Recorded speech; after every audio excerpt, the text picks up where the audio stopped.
great man that I met yesterday, Michael from VEDA. He thinks he's going to introduce me and interview me, so we're going to allow him to do that. So I'm going to do this.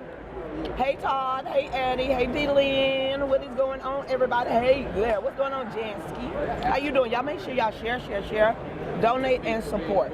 So, what would you like to know about Let's start it off. Let's do it. Go ahead. How's it going, ladies and gentlemen? My name is Michael Thurville, photojournalist and sociologist here at VEDA World News. I am here with Mrs. Hughes. How you doing? I know you don't like Mrs. in front of your name, but I have to as a sign of respect for all that you have done and accomplished and what you're advocating for it made here me sound like a grandma. But you're not. Well, maybe you are, and that's fine. But it's not a title to be ashamed of or anything like that. I really want to celebrate everything that you're doing here, everything that you have accomplished, and you mean a lot. And I know we just met yesterday. He trying, Todd. He trying, Eddie. I mean, what would you like to know? I'm an open book. Here's what I want to know. What's up? What does the Second Amendment mean to you? Life or death. Why? Because it protects the rest. Okay. The Second Amendment can either protect our nation, protect your home, protect your car, protect your life. The Second Amendment stops tyranny. The Second Amendment stops a burglar. The Second Amendment will stop you getting your ass whooped. Protection, because you are your own first responder. And we know, being raised in the hood, in the woods, you cannot guarantee on the police officers. And in some states, it has already been ruled by a federal judge. The officers are not there to protect and truly serve because they can't. Understood. If there's only a small amount of civil servants, they're not going to save you first. They'll be back home and saving their own families. So the police officers got my much respect, much love. Protecting your own individual self, you have to take that responsibility in your own hands. And an inanimate object, don't get up and shoot. You have to be that catalyst behind that weapon. I'll tell you what I like about you thus far, excluding yesterday, is the amount of passion I feel from you right now. I'm being very honest that you're here, we are here at the NRA convention right here in Houston, Texas. What are you looking to accomplish here today? Networking. What else? I for what I can accomplish.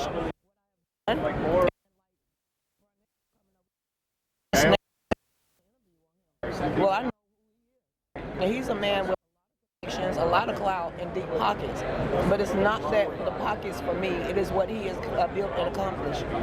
Being on a leadership of someone like that, being a mentoree of someone like that, not only can expand what I want to do in life, it the opportunities for my in the future. Gotcha. So the networking that I want to accomplish is not only going to set me up in a but it's going to expand whatever legacy for my grandchildren, be around these type of people, so when they see me, they know there's an extension of me, and these are my wives.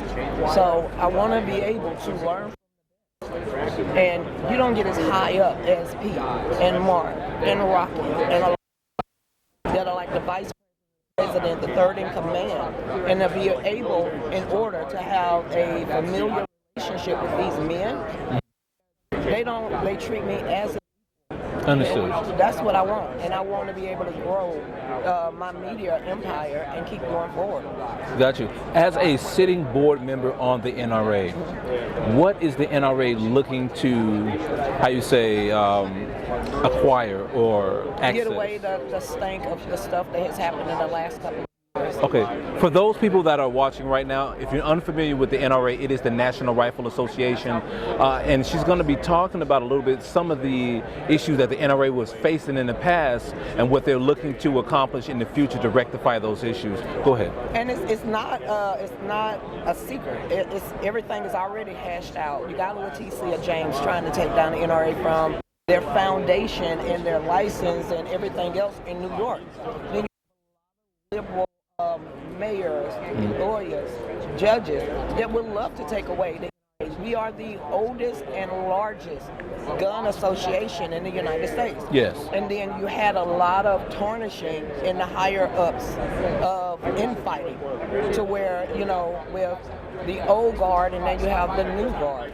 So there was a lot of stuff that was happening, no matter if it was Ackman McQueen that was down here in down here in Texas, all the way up to New York.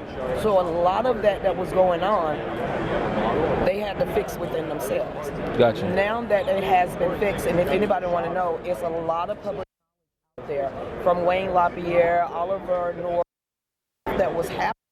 So now that it's, I don't even have to talk about it. You know, I always say do your own damn research. Don't take me at face value. Well, I've kind of told y'all a lot was going on behind the scenes. Well, there was a lot going on. And now that it has kind of evened itself out, you have the situation between the foundation and then the NRA. That I have nothing to do with that. Understood. I have nothing to do with any of this.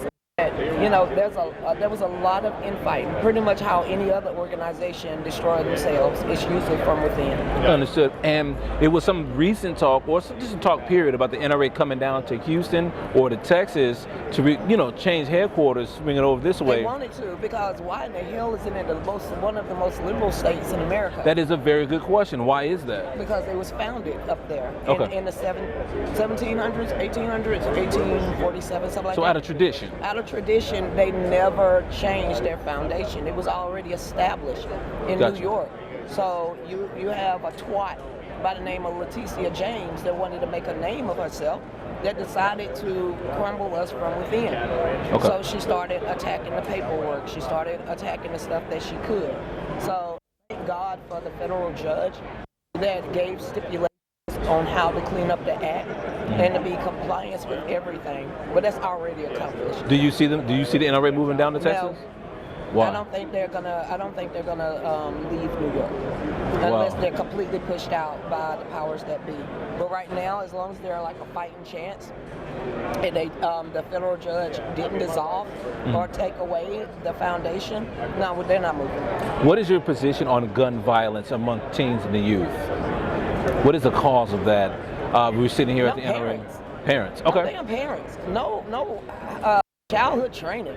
No go switch pick your own switch. Nobody throw them. Nobody backhand the hell. Nobody gave them the room where you gotta tighten the hell up and get ready to do what's necessary. This gentle parenting situation has caused destruction in our nation. Okay. When you release your hand on children and you don't the way they should go, then they're going to go any way that the wind blows. So when you're now looking at the crackhead generation. Okay. So I grew up during the 80s when we had the crack phenomenon, the epidemic. Well, they started having babies. So we now seeing the ramifications of the crackhead babies. Now they crackhead babies are having crackhead babies. And those crackhead babies, you can't say nothing to them. Like, used to be a community to raise children. So it was nothing for somebody in where I lived and grew up at chastise me. Then and I get chastised again because they already called Nancy and said, that system of checks and balances were established. No more. Got you. And now you can't say anything to anybody's child. And that's the problem. So when people are afraid and they are relinquishing their own controls over their offsprings, who's going to raise them but the streets? So what is the NRA going to be doing as far as training programs? What does the NRA have? That's over 25 different youth organizations, different situations just in the NRA alone. Okay. There's a whole bunch of young folks walking around here. It is. They're top-notch shooters. You have stuff, and this is what I like. You have school programs where one thing that I tried to do is get out there in Walton County, Gwinnett County, County, to the sheriff department. Gotcha. Because they was giving grants. They was giving grants out to sheriff departments to go into the schools, to start up programs for the children. And a lot of that got shot down by liberal school boards around the nation. Okay.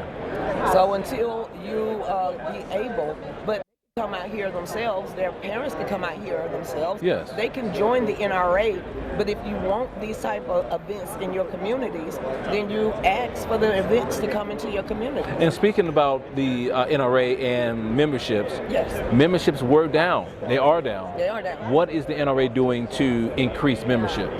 I pray finally get on offense, get off defense. Okay. There's nothing you can do about the past.